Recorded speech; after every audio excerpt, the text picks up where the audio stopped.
In this episode, things get a little dark when we're visited by Ester from an evil planet conveniently named Eval. They're not very kind to orphans on Eval, nor cats on motivational posters. So roll up your towel into a pillow, lean back, and prepare to learn about food that's delicious, but also painful to eat, and why that's funny. Shut up and sit down.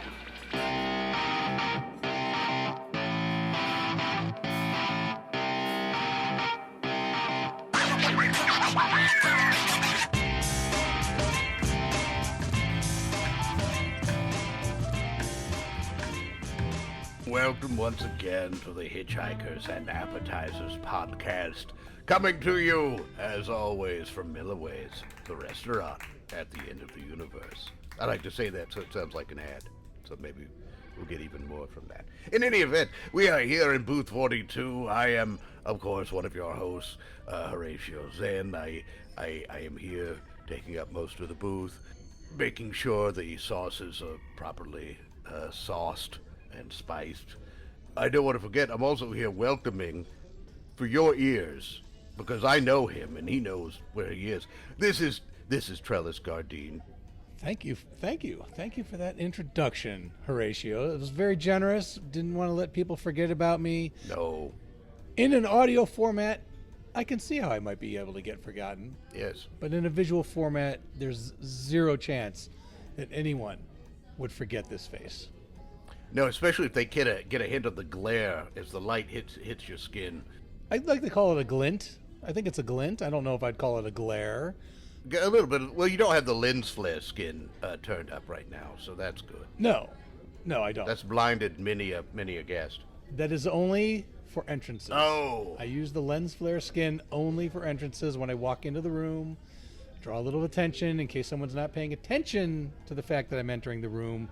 The lens flare alerts them. They catch it out of the corner of their eye. Oh, why, who is that? Oh, it's Trellis. Trellis Gardeen has entered the room. Oftentimes people turn away and go, "Oh, that hurts. That must be Trellis." I've never heard that. I think you're lying. I didn't want to tell you. Actually, I did. I was saving it for your birthday. Why don't you check the sauces again? I'll check the sauces. And while you're checking the sauces, we can talk about who's entering the booth today. Oh, I think I know. I think this guest comes with a certain amount of not foreshadowing, what do you call it? Foreboding? Foreboding. Oh, foreboding. Maybe foreboding? Yes, at least 4 of them, yeah. Maybe a 5-boding. I don't know. 5-boding, I don't know, 7, 8. But let's welcome our guest to the booth.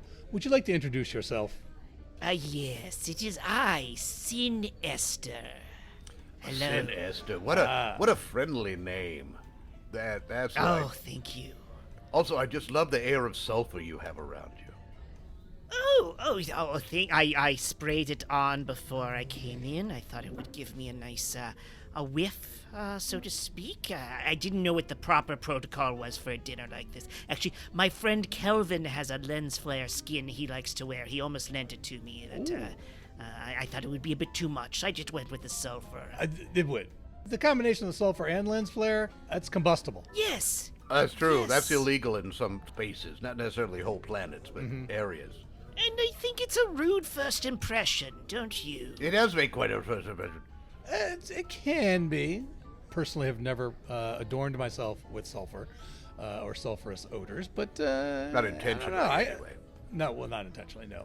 Depending on what I've eaten, possibly. But the lens flare definitely is a choice. Where are you from, Ester? Oh, I come from the planet Eval. Eval. Perhaps you've heard of it. Val. Yes. Oftentimes, planets, the names do not suggest what the planet is really like. Oh, right. But I say kudos to you. Kudos to you, because that name says it. Oh. It says what your world is. It's wonderful.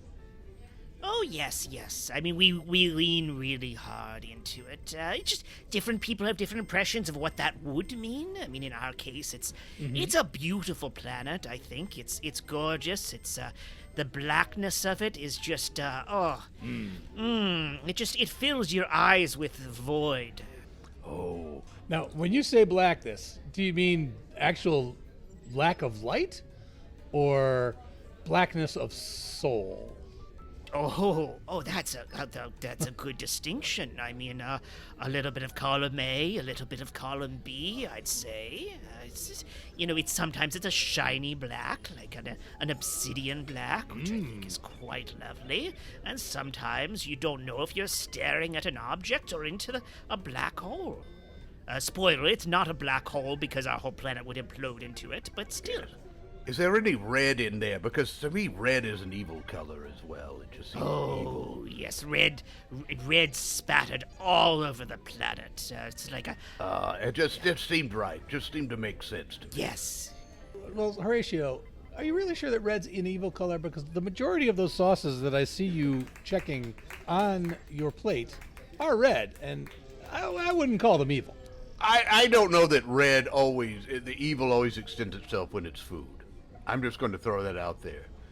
It's more about a void, the color of a void, the black and the red, and then the void. With sauces, it's something about they're too friendly.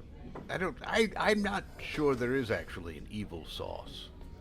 And to be clear, I enjoy a good friendly sauce. I mean, it all comes in yin and yang, so to speak, from some culture. I'm not sure where that one came from, but you want a balance to your goodness and evil, and how can you truly appreciate evil if you don't have good?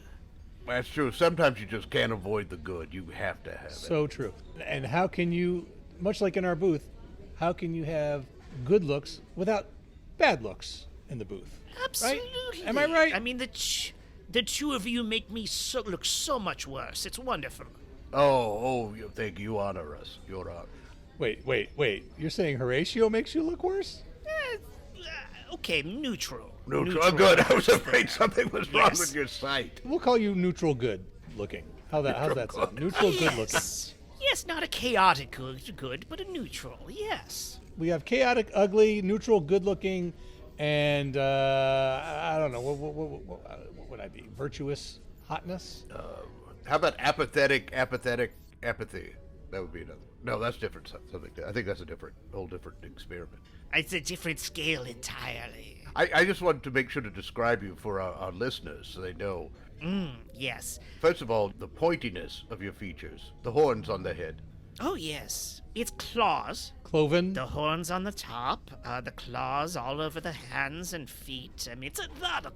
I have claws in places you wouldn't know people have places. No.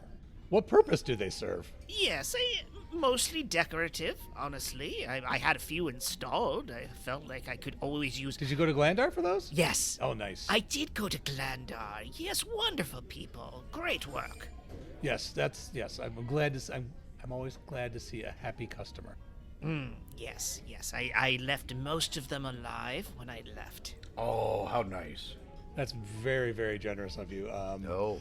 Not everybody does. No. Everyone's sounds as happy with the work like you are, so. Well, all kinds of people raised all kinds of different ways how to leave a planet. And I have raised many lands, yes. I'm sure. Last week I gave a group of children a wonderful collection of bouncy balls. Oh, I bet they loved them. Bouncy Oh, balls. they did love them, yes. What could go wrong? They exploded in their faces, which was wonderful because I had too many explosives in my home, so it was good for me to get rid of them, and I got to watch the explosions, and it was wonderful. Waste not, want not. And the gift that keeps on giving. Was it what was inside the balls that made the exploding? Was it shrapnel? Was it candy? Was it candy? They wouldn't expect that. It was sharpened cotton candy. Oh. Yes, which takes work. It takes work. You have to solidify it. That's effort. Yes. I spent so much time sharpening that cotton candy, and at a certain point, you've dumped so much effort into a project, you don't want to just drop it. You feel like, I've invested so much time in this, and then it's a burden. It takes up space in your home, and you look at it every day, and you think, this is a project I haven't finished, and it's just mocking me. And so it was so nice to get rid of it for once into the faces of those children. Oh, lovely. Mm-hmm. Sunken costs of evil. And sunken sharp points into their faces, yes. And I love the I'm not sure what the word is. I'll just describe what happened. I just love that it's bouncy balls, happy time. Yes. Oh no, explosion in face. Oh, it's candy. Oh no, it's jagged.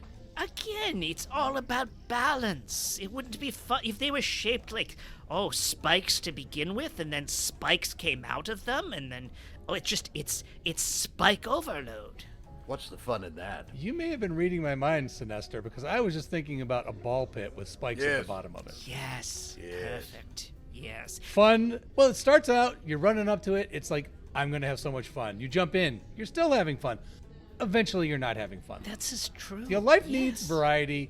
It needs the ups and downs, and you're giving it to them all really in one package. You know, I was in a joust a few weeks ago. Yes. You know, and I had this wonderful spiky lance, and just as it struck my enemy in the face, it exploded into flowers. What? Yes. What literally exploded into flowers? Into flowers, and it just covered him with flowers. And I laughed, and you should have seen the look on his face, because he was sure that death was upon him. But in fact, it was just flowers. So Now, of did course, he had a continue to live severe allergy to the flowers, so he died horribly. Yes, good. But it was a wonderful surprise. He got surprised he got to live for a few more minutes than he actually thought he was going to. And then Yes. the blackness was what you call it. Was it the blackness? Is that what you were referring to before? I think it was the dark blackness or the darkness. Well, normally it's the blackness, but our people believe that when you die, you go into a place of bright color. It's horrifying. It's utterly horrifying for us. There could be nothing worse. It's like being surrounded by my moot skin. A pastel environment? Yes. Oh, pastels and swirly colors. It's very hippie in nature. Yes. Is there any is there any artwork in there like puppies or kittens, things like that? Oh, yes. Many motivational posters of puppies and kittens hanging from limbs, saying "hang in there." And today is the first day of the rest of your life, which is very ironic in that moment. Yes, it's also, I find that's actually one of the scariest motivational Right. Yes, posters. exactly. That just puts a lot of pressure on things. Yes. I was wondering if you have the kitten hanging from the limb, if it's a severed limb. In this case, the kitten itself has its limbs severed. It has only the one remaining limb. That's the one it's hanging on by.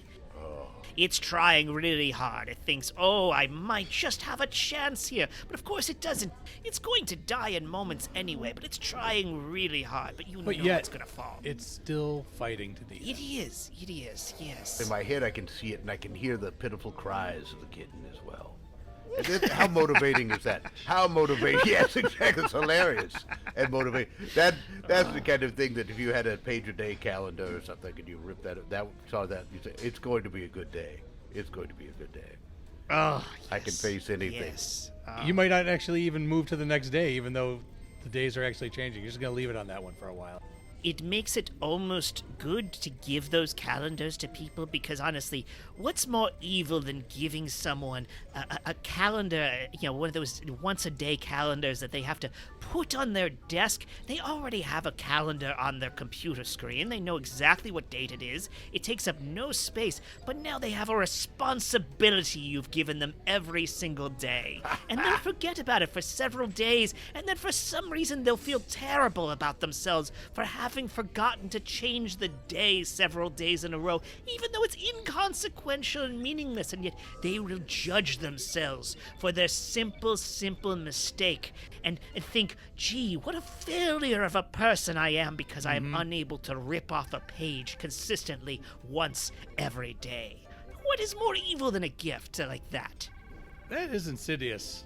I love it. Oh, and then you have to remember to every so often mention how are you enjoying? What was the word of the day today? You know my game so well. Yes! It's like when you give someone a hideous shirt and then you ask them over and over again, how is the shirt? As though they should be wearing it when you see them. Wonderful. If you have the same calendar, you know Yes. what the quote or the cartoon is. Use that word of the day in a sentence, and they seem confused. Yeah, exactly. And then if they're blank, what, you mean you didn't know the word of the day? Because not all evil has to be big evil. Does it? I don't think so. Oh, I am a big fan of micro-evil. Micro-evil is wonderful. Micro evil, yes. Yes. It's really the next evolution. Or evolution, perhaps? Heard a phrase. Coining a phrase. Puns, the greatest of all evils. Exactly. It's also more economical that way. It just makes sense. Sometimes just small bits of evil. Oh, yes, who has time? You can't be evil all the time, as we've established. It takes great effort and time, and sometimes you just want a bubble bath and not have to think about it. Some doctors often say that it's healthier for you to do little bits of evil over the course of the day than, say, 3 big sit-down portions of evil. Now, was that a pun when you said healthier? Hell as in hell, the as in Right. more the hellfire, Right. the lake Yes. of fire, the lava. I wanted to be sure that I could credit you for that work of evil punnery. Oh yes, please do. It would be evil to not credit him and take it for yourself, I think. Oh, dilemma. Would it be a dilemma for someone who's truly evil? I don't think it would be much of a dilemma, to be honest. Oh, that's true. Yes. But I don't want to insult you, but I see a little bit of nice. But maybe this is you taking your break from being evil by actually acknowledging Absolutely. Again, it's everything in moderation. a balance. Do the Wham Bam Firecracker shrimp have actual firecrackers in them? Yes, some do. Ooh. As we've established in another episode, we also have dynamite shrimp. Oh. I actually had to diffuse a bit of shrimp in one episode. Oh, his stomach was ticking. We didn't realize that Yes, he'd yes, eaten the yes. delayed one, and we were just wondering where this... Which wire to cut? I couldn't decide which wire to cut. I just started punching him in the stomach until it stopped. He does that a lot anyway. This is like, there might be something wrong. I'm going to punch you in the stomach. I couldn't give you a Heimlich because No. I can't even get my arms around you to squeeze. So it was punching or nothing. I'm very curious where you fall on the side of the fence here, because this has been bugging me for a while. Yes. Are you of the look at the explosion or don't look at the explosion camp when you're walking away from something that you exploded? Oh. I like to look. I'm in the don't look. I like to look. I'm a bit of a rubbernecker.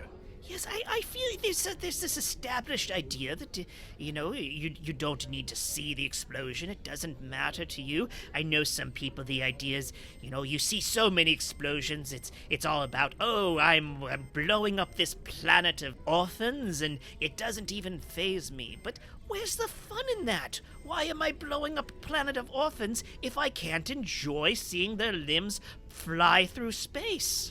I would assume they're going to fly past you, so you don't need to look back. Well, you don't know if you don't look, Trellis. Yes.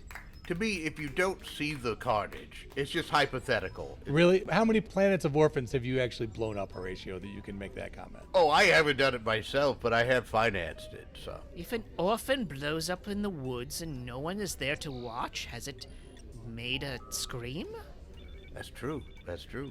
If you don't see the carnage, it's just hypothetical carnage. Yes. And you might as well just sit at home and just do thought experiments at that point. Absolutely. Explosive Sudoku. Yes, exactly. I see a plaque on the wall, you have a limb there, and a little bronze plaque underneath tells you I think there was the famous experiment with, wasn't it Schrodinger's orphan? Yes, they put him in, I believe they put him in it was a box, it was a safe. I believe it was a safe, an airtight safe. Yes. An airtight safe, and then in either 2 vials attached to the top. One had acid in it, and the other one had a delicious box root beer.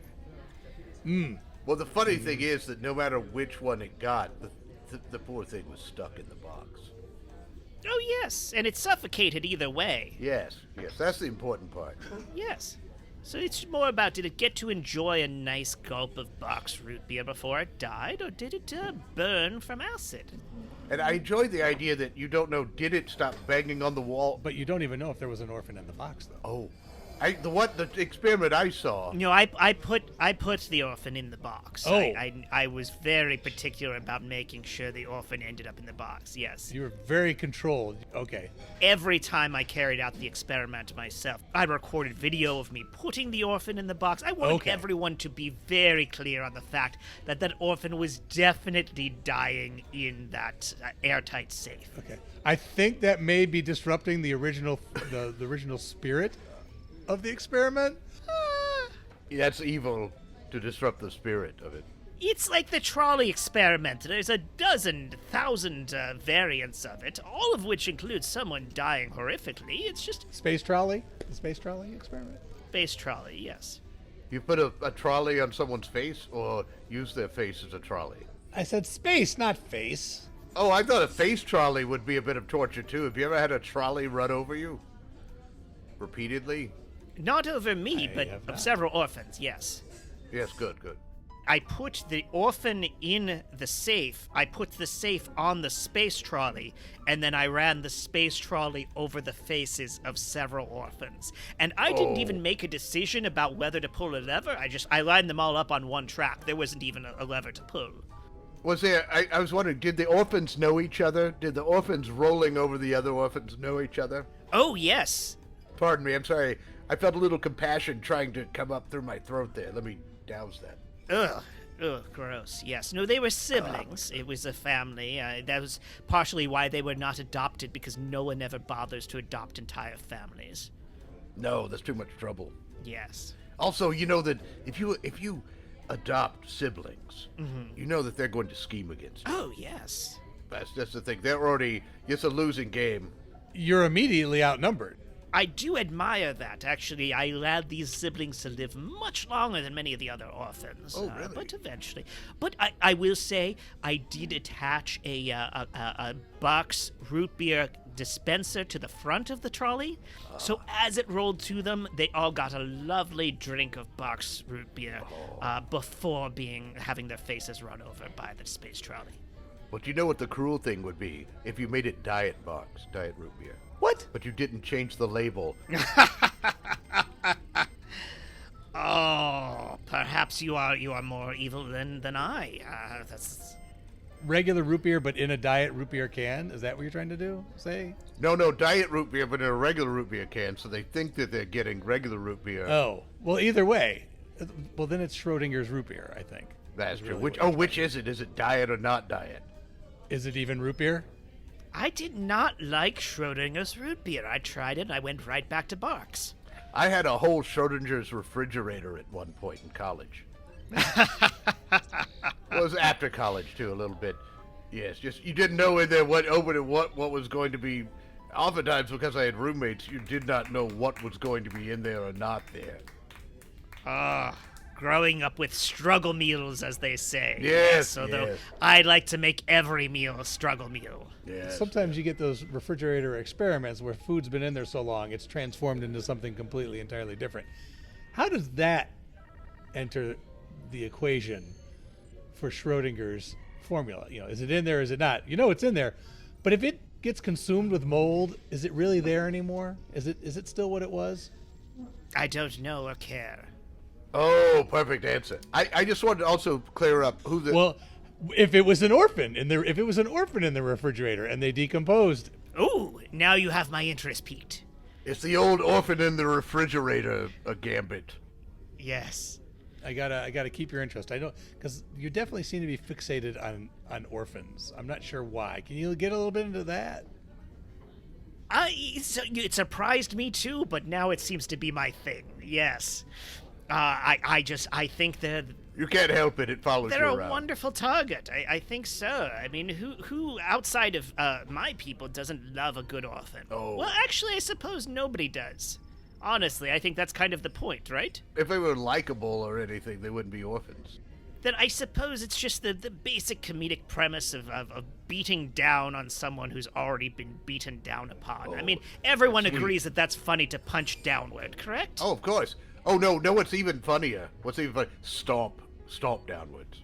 Oh, yes. But instead of yes. kicking when down. I find kicking when down is also wonderful. With the rate that you seem to be going through orphans, on Eval. Yes.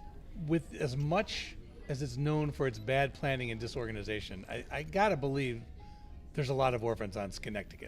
Oh, yes. A, what are the chances you actually end up with the people who gave birth to you? And B, even then, if you end up with the wrong couple, how many of those kids are even being remembered to get taken home from the hospital when they're born? So, what is the orphan? Well, also, there are many of us who just get lost on the way home from school. I lived right next door to the schoolhouse, and I got lost. They call it the Great Orphaning, don't they? Great orphaning, the culling. There are tribes of orphans that just wander around through the wilderness on Schenectady. How would you handle a tribe of orphans? Oh, I could probably set you up with some.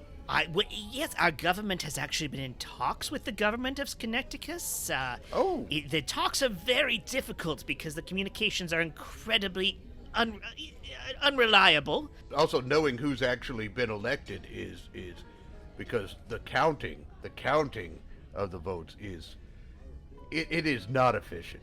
It is not efficient. Yeah, every time we have a representative who we can speak to, then we get ghosted for months at a time, and then we're starting all over again. We'd love to take your orphans and your tribes of orphans, yes. Ghosting implies an active decision, though. Yes. And I gotta believe they may have forgot where the microphone is or the communication. They probably just forgot to put it on their calendar. Or they put it up for a different month or a different year. If they even have a calendar. Come on. Most of the calendars we have are old, or they're projected so far into the future that they're totally useless. You basically, you'd have to be lucky enough for them to be using a calendar where the days lined up on the dates that the current year, so it's basically the same lineup. Yes, and we make sure that one thing we do on our planet is we have thousands of calendars. Each person we keep a different calendar for each individual event. Sometimes we split up the events between calendars. It makes it very, very difficult to find anything. So we have to work we essentially have to remember what calendar everything is in. We might as well not have the calendars at all. It makes it so difficult. But it's important because it reminds us how hard everything is, and we make ourselves a little bit miserable that way. You always have to turn some of your evil inward to yourself, otherwise you lose yourself. Now, I'm going to assume that your planet has you have years, months, days that are broken down into increments. Is your planet one of those evil planets where the months don't all have the same number of days in them? Oh, yes. They do seem distributed at random. Yes. In fact, it's not random. There is a council who decides at the beginning of each and every year what the structure is going to be like. And they make sure to carefully compare it to previous years and make sure that it is as different as possible from the previous year so no one gets comfortable with the date system. Very good. Comfort, yes. Is the total number of days always the same? And they just distribute them differently? Right. It is based around our suns, so, as it rotates around, there is actually a structure because we're constantly trading off between the 8 suns that we move between, so... 8 suns? Yes. 8. Whoa. Yes, it is very confusing. I think that does explain the redness of your skin. I thought it was maybe just... And the evil. The sulfur and the evil, but... All 8 suns are so incredibly dim, that's why it's so dark. It's as though one sun was split into the power, one sun's power is split into 8. I don't know how our solar system was formed, so perhaps that's exactly what happened. I don't care. Astronomy is boring. Astronomy, yes, it's true. Unless you can use it in some way for evil.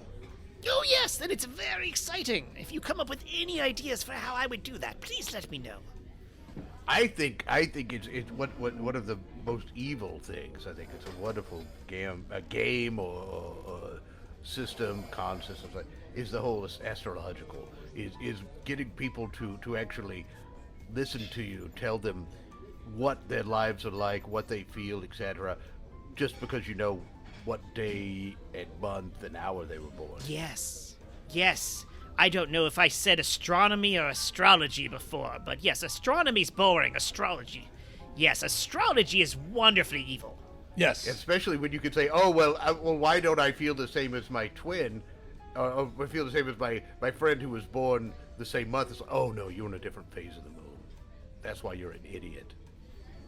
One of the best things is when you have a good friend of yours who's just starting a relationship with someone new, and they're very excited about it, and then you ask them what the astrological sign is of their partner, and they tell you, and you just sigh and shake your head slightly and go, oh, I'm so sorry. Oh, you're just not. Oh, that's brutal.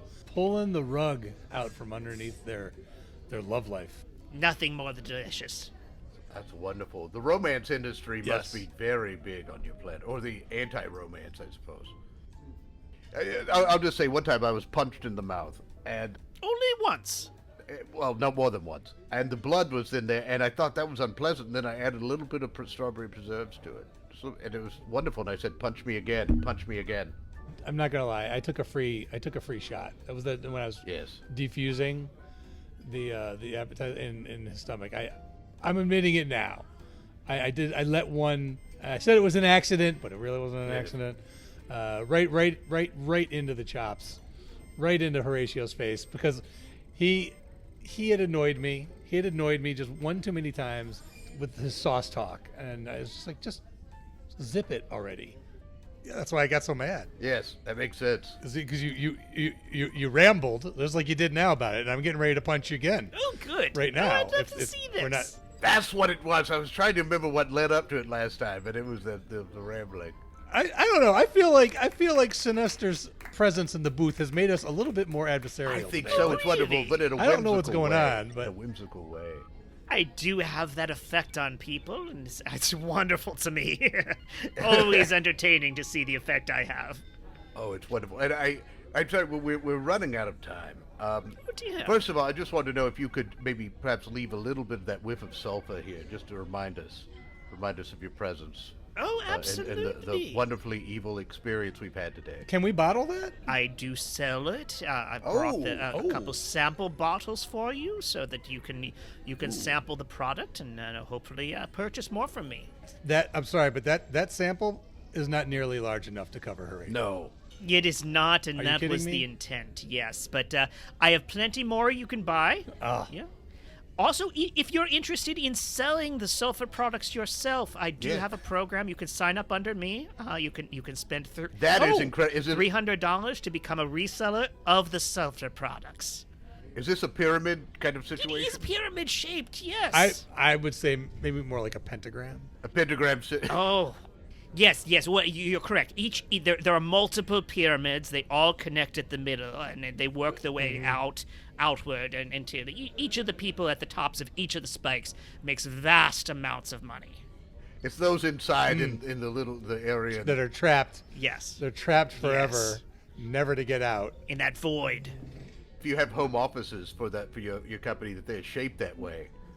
Yes, So that, yes. So that the bosses can get in and out very easily, but everyone else. Is stuck working. It takes them forever, like an hour, to get to where they can clock in. Yeah, they just live there in the middle. We keep homes for them, and they can just the bosses all have exits and entrances at the tips of the spikes, so they can leave, and everybody else just they live there, they work there, they make their own special. We have a currency that they all make, and it's only taken in the shops inside. So why would you need to leave? No point. I would at that point. It's Company town. Yes. Yes, lift those tons, 16 tons. Then what do you get? You need to get in touch with the folks at Schenectacus. Oh, yes. For Sinester. Yes. Yes, we need more orphans. Exactly. There's an orphan Oh, shortage. we have plenty. Sometimes just And- swoop down, just land. And you have an orphan surplus. So much like there is a good to evil balance in the universe, there's clearly a orphan to non-orphan imbalance that needs correcting. The orphans must flow, is what I'm saying. We have an orphan roundup sometimes, and or sometimes orphan hunting, sometimes orphan round. It depends, time of season. But basically, you get into a hovering craft. Is there a season where they're out of season and you're not allowed to hunt them? That really depends. Once again, the rules are really fluid on Schenectacus, because if they've been written down, they've been lost. Or some people never agreed. Would you just fly behind them in these? I just don't want Sinestro getting some orphans that were illegally obtained. Okay. Yes. Oh, I mean, I'm sure you want this all above board, right, Sinestro? Above board, that seems a bit. Honestly, I like everything under the table. Honestly, it's. Oh, well, that's perfect because Connecticut's once again it's bad record keeping on Connecticut. So that works well for us. Honestly, the less people know about where anyone is, the harder it is for anyone. Yeah, again. Our rules are very clear, but we do play on a galactic scale, and so some people take issue with the way we run our government, and so, the less this is known in a public forum, the better. Which, comes to think of it, at least makes it silly for me to be in this interview with you, but whatever, I don't care. I assume those who take issue... We'll send them on a Schrodinger's ship, and then you won't know if they're in there or not. Oh, we should have Schrodinger on sometime. Have Schrodinger on and pummel him, put him in a box, see how he likes it. Oh, I already did that. He did not enjoy that box one bit. He did love the box root beer, though. Big fan of it. Oh, well, here, I have a parting gift for you. I just remembered I have it here. Oh, well, what's our entry? We got to get her before gifts. What do we give him the gift? Before gifts, it's entry. This is a copy of it's a popular show on our planet. This is a show called the Celebrity Orphan Hunt. And basically here, they fly around hovercrafts after, hordes of orphans and have celebrities on there and they talk. So here's the copy of the video of that. Oh, wonderful. Combining the two greatest evils, hunting orphans and celebrities. Yes, wonderful. And this one has the outtakes as well. Yes, it's the bloopers. Because sometimes when the celebrities get cocky and they fall out of the helicopter, and they fall into that horde of orphans. And the orphans just tear them apart. You love to see it. Tears them apart. You love to see it. It is wonderful, the bloopers. One of the things that really struck me about Eval, and I just think Eval, the dark void. Was that too general? Was that just leave things too wide open? I mean, it's again, you're just describing the planet and our daily existence. I mean, again, it's just it doesn't really say much about us and the wonderful experience of our people and who we are and honestly, it's boiling us down to the most base description. I don't know. Oh, how about this? How about what about we could just go with the Eval, just hang in there. Ooh. Oh, that's good. Exactly. Or Eval, come for where the cotton candy is sharp and not delicious. Where the cotton candy is painful. It was better in my head. I think we just go with what Trellis said. Yeah, I totally agree with that. That assessment could not be more accurate. Hang in there from a limb that may be hanging from a torso. That's not poetic. Just hang it. Just hang it. Why are you complicating I'm sorry. this? Because Eval. I do that. Just hang in there. I'm evil. I'm feeling some of the evil wearing on me, and I'm just complicating it. Yes, let it wash over you. Clearly, I think you're giddy. Yes. I'm going to send you on. I think you are giddy. I feel so. With the thought of sending orphans. It's wonderful how you two talk over each other. Isn't it? It makes it impossible to understand what's going on and what could be more evil than miscommunication. Yes, it's like we're speaking with one voice but saying totally different things. This is your fault. Evil. This is your fault, Sinestro. I want you out of this booth now. We never did that, talked over each other before you came along. I know that. That certainly never happened.